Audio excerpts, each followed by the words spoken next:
할렐루야. 오늘 어버이 주일을 맞이해서 기도합시다라는 제목으로 함께 은혜의 말씀을 나누고자 합니다. 누가복음 22장 39절에서 46절 말씀으로 신약 성경 135페이지가 되겠습니다. 다 찾으신 줄 알고 못 찾으신 분들은 앞에 자막을 보시면서 우리 함께 합독하도록 합니다. 시작.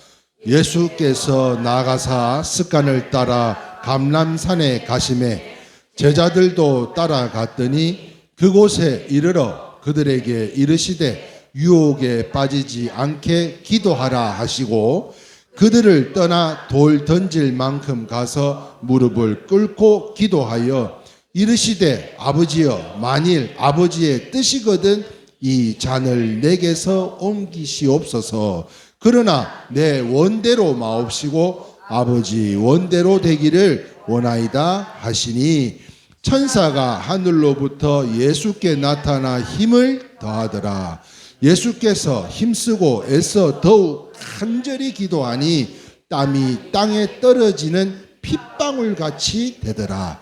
기도 후에 일어나 제자들에게 가서 슬픔으로 인하여 잠든 것을 보시고 이르시되 어찌하여 자느냐 시험에 들지 않게 일어나 기도하라 하시니라. 아멘. 할렐루야. 우리 좌우 옆 사람에게 인사 모처럼 만에 또 오신 분들이 계셔서 아까는 뒤에가 흘빈했는데 지금은 꽉 찼습니다. 뒤에 한번 보시면 꽉 찼어요. 자, 우리 좌우 옆 사람에게 다시 한번 인사합시다. 오늘도 은혜 받읍시다. 오늘도 은혜 받읍시다. 오늘도 피차 전하는 전하 함께하는 여러분들이 은혜가 임하기를 소망합니다. 지금으로부터 141년 전, 그러니까 1884년 7월에 북장로교 선교사의 파송을 받고 조선으로 왔던 개신교 최초의 선교사 누구예요? 누구? 은시요, 은시. 언더우드 선교사가 이 조선에 무려 141년 전에 와서 척박한 땅을 보면서 하나님 앞에 이렇게 기도했대요. 같이 한번 보겠습니다. 같이 한번 읽어볼까요? 시작. 주여 지금은 아무것도 보이지 않습니다. 주님 메마르고 가난한 땅 보이는 것은 고집스럽게 얼룩진 어둠뿐입니다. 어둠과 가난과 인습에 묶여있는 조선 사람뿐입니다. 지금은 예배드릴 예배당도 없고 학교도 없고 그저 경계와 의심과 멸시와 천대함이 가득한 곳이지만 이곳이 머지않아 은총의 땅이 되리라는 것을 믿습니다. 주여 오직 제 믿음을 붙잡아 주소서. 제가 94년도에 독일을 갔었거든요. 93년도에 가서 94년도에 이렇게 독일에 있었는데 그때 이렇게 잠깐 여행을 한다고 오지 마을 같은 데를 찾아다닌 적이 있는데 그때도 갔더니 그 오지에 한국 사람이 있더라고요. 한국 사람이 없는 데가 없어요. 더군다나 그 프랑크푸르트인가 그 기차역에서 이렇게 기차를 기다리고 있는데 누가 나타나더니 이걸 보여주더라고요. 그래서 나는 온리 코리아니시 밖에 모른다 그랬더니 10분 만에 그 무슨 종교죠? 그 여기 있는 것처럼 예? 통일교가 아니고 그 뭐지? 그 여호와 증인 같은 그런 종교 단체인데 무려 바로 앞에 교회 새로 지은 거 있는데 거기서 여기는 교회 이름이 예수 그리스도교 후기 성도교회 이렇게 이름이 좀 깁니다. 여기는 거기서 진짜 10분 만에 사람을 데려오는데 한국 사람을 데려오더라고요. 그 정도로 정말 세계 어디를 가도 한국 사람을 경험할 수 있었는데 무려 141년 전에 이 나라 조선 땅에 찾아온 이 장로교 선교사님 은 선교사님이 왔을 때는 아무리 둘러봐도 고집불통에다가 미신에다가 막 이런 얼룩진 그런 암흑과 같은 그러한 곳에 그럼에도 불구하고 마지막에 뭐라 그랬어요? 은총의 땅이 되리라는 것을 있습니다. 할렐루야. 그렇게 된 줄 믿습니다. 그 기도대로 된 줄 믿습니다.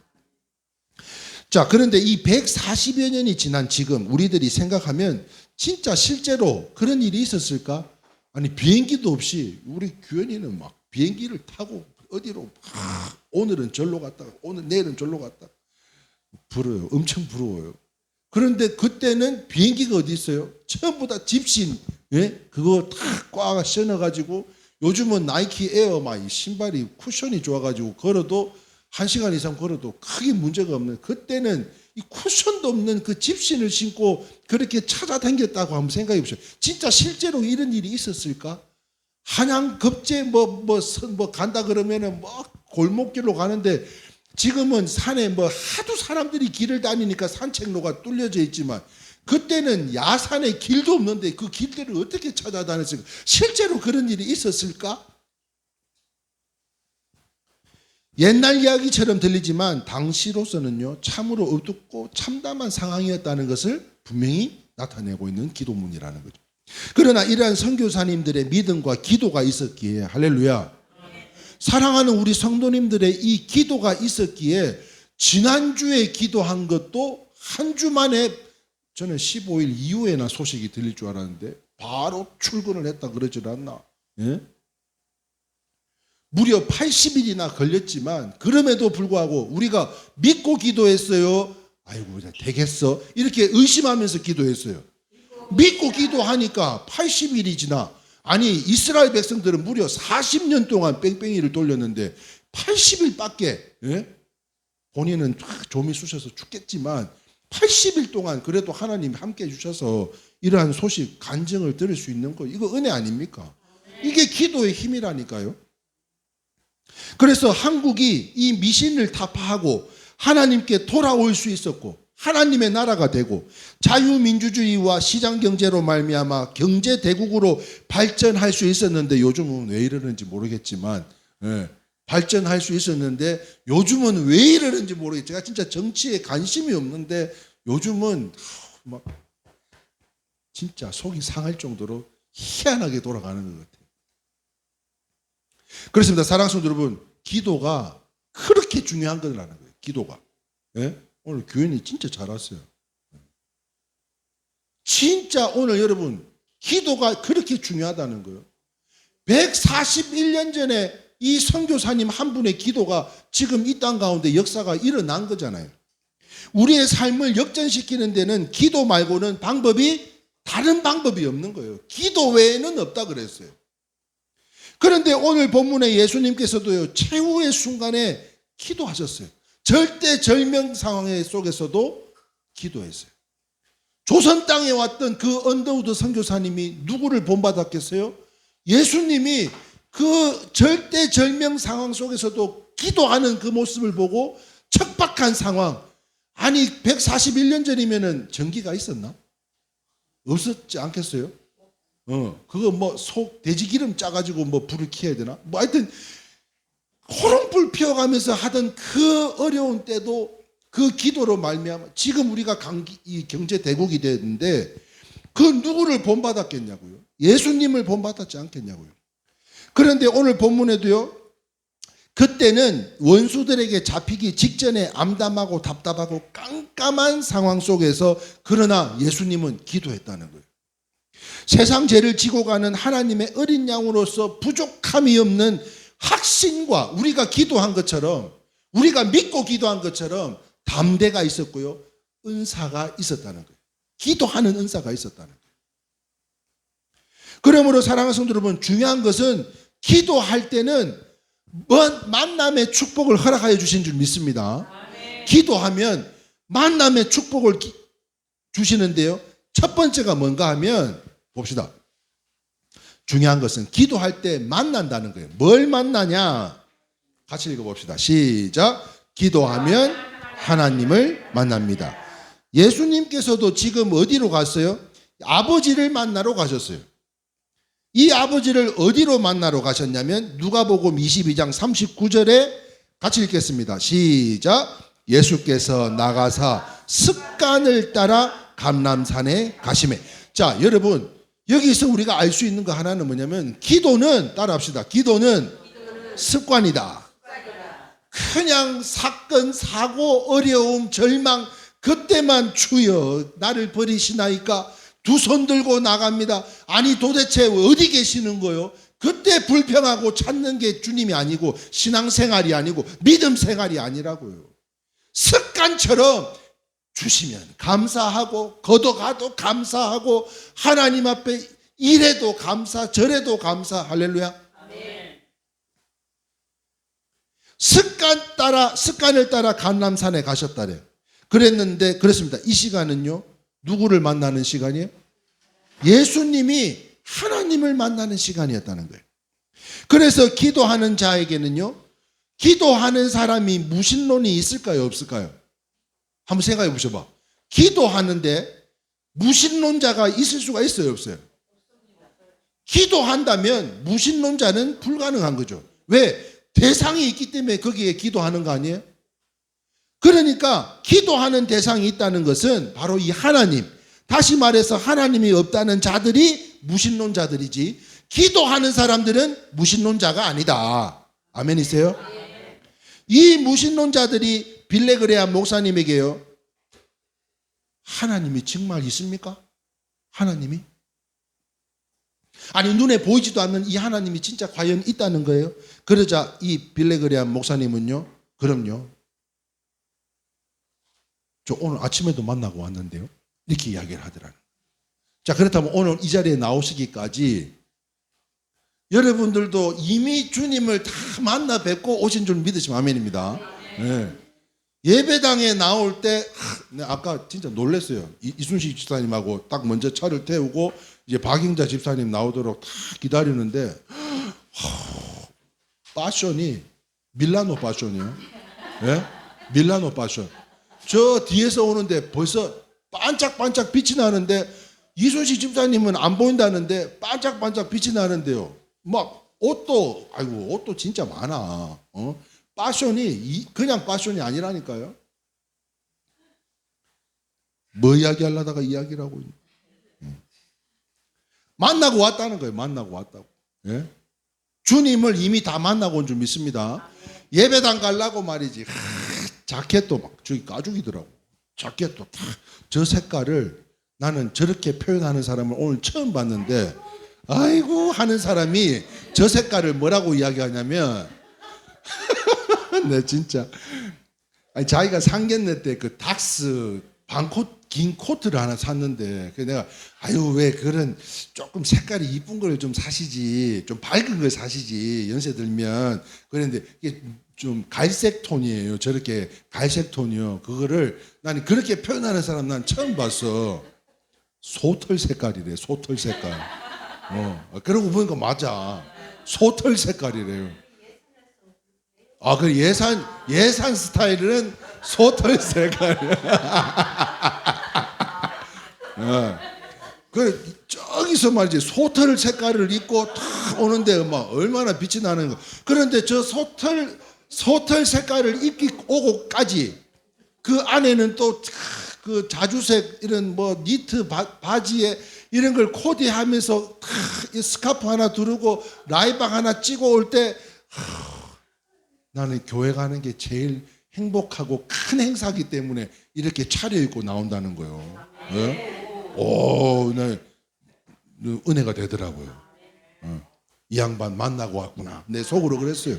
오늘 아침에도 만나셨구나 이 양반이. 네. 할렐루야지.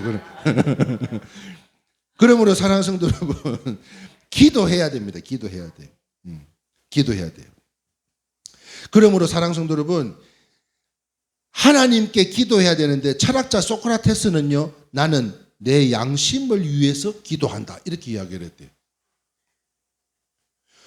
이거 진짜 기도 맞아요? 내 양심을 위해서 기도하는 게 기도가 맞아요? 아니라고 해야 돼.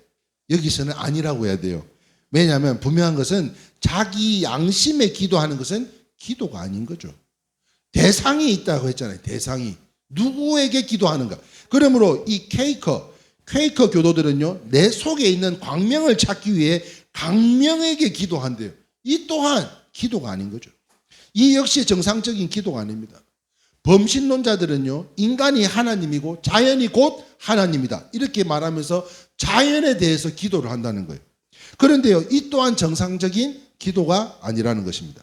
성막에 보면 성막 분단향이 바로 그 법궤 앞에 있었는데, 기도의 분단향이 바로 하나님을 상징하는 것으로 법궤 안에 있다는 것을 기도가 하나님을 만나는 것임을 보여주고 있다는 거예요. 할렐루야.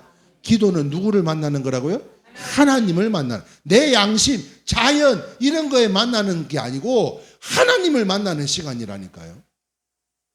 그래서 우리는요, 아까 주기도문 이야기하셨는데 제일 먼저 뭐라 그래요? 하늘에 계신 우리 아버지, 우리 아버지, 우리 아버지한테 기도하는 거예요. 예? 우리 아버지한테 기도하는 거예요. 내가 고마운 것 중에 하나가요, 애들이, 저희 집 애들이 뭐 문제가 있거나 뭐 이런 어려움이 있을 때, 그래도 아빠가 있는데, 그래도 엄마가 있는데 나 괜찮다고, 그까짓 거 다음에 또 하면 되지, 괜찮다고 이렇게 이야기할 때 나 참 감사하더라고요. 아버지를 주장해 주는 게 너무 고맙더라고요. 그러니까 우리가 기도할 때도 하늘에 계신 우리 아버지, 그 아버지가 백그라운드 아닙니까? 그래서 J.C. 밀러라는 사람은요, 이런 말을 했습니다. 같이 읽어봅니다. 시작. 하늘에 계신 우리 아버지란 기도의 황금문이다. 우리가 성전에 들어갈 때는 하나님의 자녀로서 이 문부터 통과해야 하는 것은, 우리 아버지란 명칭은 우리에게 정당한 출입을 보장해주는 티켓과도 같은 것으로, 이것이 없이는 그 누구도 그 앞에 설 수 없다. 할렐루야. 기도가 없으면 티켓을 못 받는다니까. 요즘 하나 이글스가 계속 이기고 있답니다. 저는 야구에 별 관심이 없는데 누군가를 통해서 이렇게 정보를 계속 듣고 있어요. 계속 듣고 있는 가운데 야구장을 들어가려면 그냥 들어갈 수 있어요, 없어요? 티켓을 사야 된다니까, 티켓을. 그것처럼 사랑하는 성도 여러분, 하늘에 계신 우리 아버지, 이 기도는 우리의 모든 정당한 출입, 다시 말하면 우리의 기도를 정당하게끔 만들어주는 능력이 있다는 거예요. 그러므로 하나님 앞에 반드시 설 수 있는 거예요. 반드시. 예? 내가 흠이 있지만 흠 있는 모습 그대로라도 하나님 앞에 당당하게 설 수 있는 거예요. 어느 부부 사이에 위기가 찾아왔습니다. 목사가 찾아가서요, 기도하고, 이러면 안 된다 그러면서 기도하고, 또 말씀으로 또 위로하고 권면하고. 그런데 두 사람은 어때요? 싸늘해요. 싸늘해. 그런데 두 사람이 갑자기 손을 잡고 눈물로 기도하니 부부가 함께 웁니다. 사랑하는 성도 여러분, 이건 누가 마음의 문을 열은 거예요? 기도할 때 그 마음의 문을 열게 해주신 분은 그 목사님이 한 게 아니고 하나님이 그 마음의 문을 연 줄 믿습니다. 저도 사람인지라 목사가 가서 위로하고 축복을 하지만 그 가운데에 역사도 일어나는 부분도 일정 있겠지만, 그 모든 것은 우리가 아무리 많은 것을 계획할지라도, 이거는 우리 사랑인가 굉장히 좋아하는 말씀이래요. 내가 아무리 많은 것을 계획할지라도 그 뜻을 이루시는 분은 하나님이다. 그러니까 그 자리에는 성령님이 역사하셔서 그 싸늘해진 부부 관계가 다시 돈독해질 수 있도록 눈물을 뿌리며 기도하는 가운데 서로가 오히려 그 아픈 상처를 만져주게 되고 또 덮어주게 되고, 그런데 그렇지 않을 때는 어떻게 돼요? 오히려 그러한 부분들을 더 싸고 매고 이기고 엎으려고 계속 심한 이야기를 하다 보면 서로가 그 감정들이 회복이 되지 못할 정도로 바뀌더라는 거죠. 그러므로 사랑하는 성도 여러분, 어느 불신자 역시 전도해도 마음이 열리지 않더랍니다. 그런데 손을 잡고 기도하니까 힘들어하는 가운데 그냥 단지 옆에서 뭐라고 위로하는 것이 아니라 그냥 손잡고 두 눈을 감고 기도만 했을 뿐인데 그 마음의 문을 열고 예수님을 믿기 시작하더라는 거예요. 사랑하는 성도 여러분, 따라합시다. 기도는 하나님을 만나게 하는 것입니다. 그래서 여기 한번 읽어볼까요? 기도가 시작. 기도가 아침에 열쇠가 되고 저녁에 자물쇠가 되게 하소서. 할렐루야. 네. 여러분 기도하십시다. 네. 아침에 문을 열고 열 수 있는 열쇠가 되고 이 기도로, 또 밤에는 그 기도를 닫을 수 있는 다윗의 열쇠와 같은 축복을 가진 성도님들이 다 되시길 축원합니다. 자, 두 번째 한번 보겠습니다. 중요한 것은 기도할 때 만나는 것. 첫 번째 하나님이고요. 두 번째, 이거 진짜 중요한 겁니다. 같이 보겠습니다. 두 번째 시작. 기도하면 천사를 만납니다. 자, 오늘 본문 누가복음 22장 43절 말씀에 천사가 하늘로부터 예수께 나타나 할렐루야 힘을 얻었더라. 천사가 하늘로부터 예수님께 기도를 지금 어떻게 하고 있어요? 눈물방울이 그냥 진액이 돼가지고, 여러분 막 이 들깨 기름 짜듯이 막 짜고 짜는데 그 얼마나 간절하게 간구를 하겠습니까? 오죽하면 주님, 아이고 진짜 이 잔을 좀 저에게서 조금 이렇게 피해 주시면 안 될까요? 이렇게 사정하면서까지 너무 고통스러움을 이야기하고 있잖아요. 그럼에도 불구하고 이 뜻이 누구의 뜻이 되게 해달라고요? 하나님의 뜻대로 하게 해달라고. 예수님께서 십자가를 앞에 두고 기도할 때 땀이 땅에 떨어지는 순간 핏방울이 되었다고 이야기를 해요. 진액이 흐르는 기도였습니다. 그때 천사가 예수님께 나타난 거예요. 기도를 도와주었는데요. 동생 야곱이 동생이죠. 야곱도 형 에서의 미움을 받아서 멀리 외갓집으로 피신했을 때 사막 한복판에 이르는데 거기가 루스라고 하는 곳이랍니다. 루스. 이 루스는 무슨 뜻을 갖고 있나 한번 볼까요? 같이 읽겠습니다. 시작. 길을 잘못 들었다. 아니 형님을 피해가지고 도망을 가는데 그 사막 가운데 루스에 머물게 된 거예요.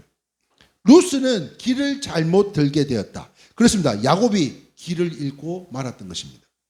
무슨 말인가 하면 그곳은요, 한번 사막에 들어가면 이건 나올 수가 없는 거예요. 오아시스는 둘째치고 이 사막에 들어가면 살아 돌아오기는 정말 힘든 사망의 골짜기가 있는 사막지대였습니다. 큰일 났습니다. 길도 모르는데 아는 사람조차도 없어요. 그래서 창세기 28장에 나타나 있는 야곱의 기도를 참고해 보면 길도 잃고 안내자도 없고 옷도 찢어지고 먹을 것도 없고 양식도 없고 물도 없고 다 떨어진 상태예요. 제가 이 말씀을 준비하면서 딱 한 분이 이 대목에서 딱 한 분 떠올랐어요. 옥천의 박금숙 권사님이 딱 생각이 났어요. 우리가 얼마 전에 추부에 있는 노인 요양병원에 다녀왔는데 거기를 다시 갈 수 있도록 연결시켜 주신 분이 그분의 부군이십니다. 의사 선생님. 평생을 외국에서요 자비량으로 해외 선교로 의료 선교를 감당을 하고 이제 좀 노년을 좀 편안하게 사시고자 이제 귀국을 하셔서 이제 요양병원들마다 이 요양병원의 월급이 세더라고요. 의사 선생님들이.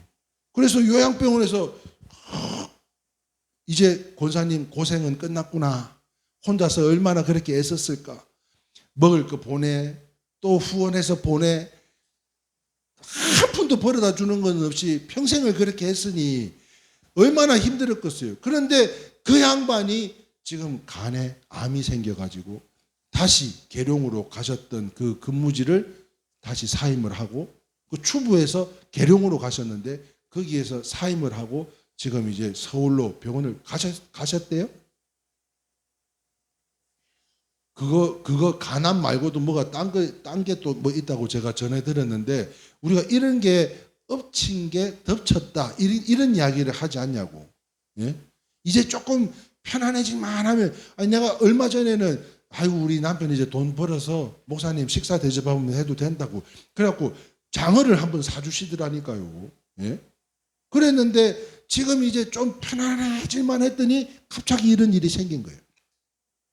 야곱이 그랬습니다. 길도 잃고 안내자도 없고 옷도 찢어지고 양식도 없고 물도 없고 그런 두려움 속에 너무 고단하고 힘든 나머지 돌베개를 베고 잠이 들었는데 그 꿈속에 하늘로 난 사닥다리가 하나 보였고요.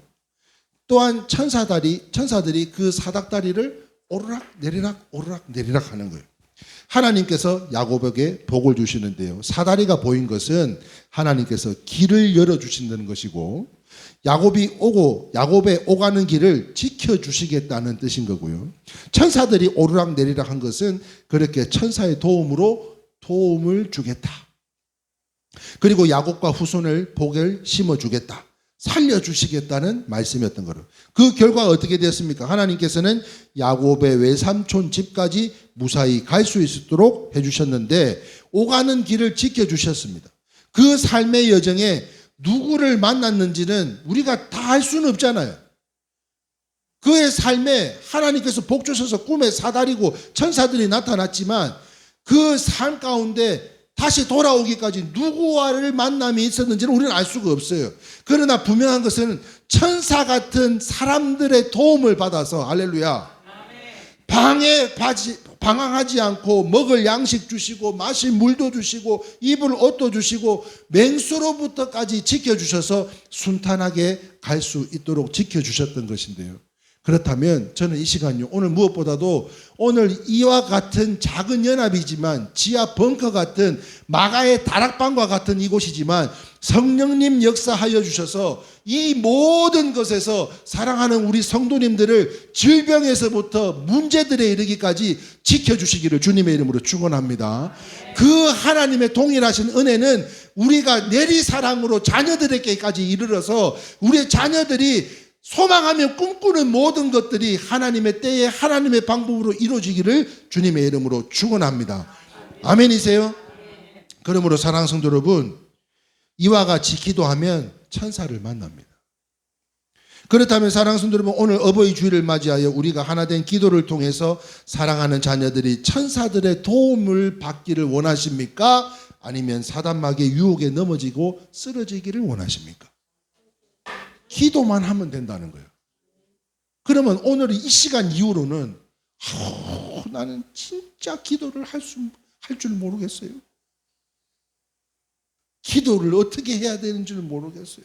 그런 이야기 이제 하지 맙시다. 네? 진짜 하지 맙시다. 내가 기도는 습관이라고 이야기한 것처럼 우리 최영자 권사님만 봐도 오늘 기도만 들어봐도 기도가 늘어요. 기도가 늘어. 그러니까 우리가 어떤 상황 속에서도 이 기도를 내려놓지 말자는 것인데요. 말씀을 정리합니다. 우리 주님이 겟세마네 동산에서 기도할 때 하나님을 만났어요. 사람을 만나고 원수를 만나고 천사도 만나고 그렇습니다. 무엇보다도 기도하면 응답이 있는 줄 믿으시면 아멘입니다. 그래서 선한 방법으로 기도하는 것이라면 분명히 하나님의 때에 기도 응답이 있다는 거예요. 그러므로 사랑하는 성도 여러분, 기도가 없어서 응답이 없으면 무엇이 나를 혹시 가로막고 있는 건 아닌지, 내가 하나님 앞에 불순종하고 약속하지 못한 것, 내가 지키지 못한 것, 하나님 앞에 내가 감동을 주셨음에도 불구하고 내가 하나님 앞에 순종하지 못한 것, 한번 지혜를 구하면서 그렇게 뉘우쳐 보시고 회개하고 기도하면 반드시 응답이 있을 줄 믿습니다. 이처럼 기도는 만남이 있는데요, 우리 모두의 기도하여서 나쁜 만남은 우리들에게서 다 사라지고, 할렐루야, 하나님을 만나고 천사를 만나고 응답을 만나는 우리 어버이들의 순종과 기도로 자녀들에 이르기까지 일상생활 속에서 평안이 넘치는 승리자들이 다 되실 수 있기를 주님의 이름으로 축원합니다. 찬양하겠습니다. 찬송가 456장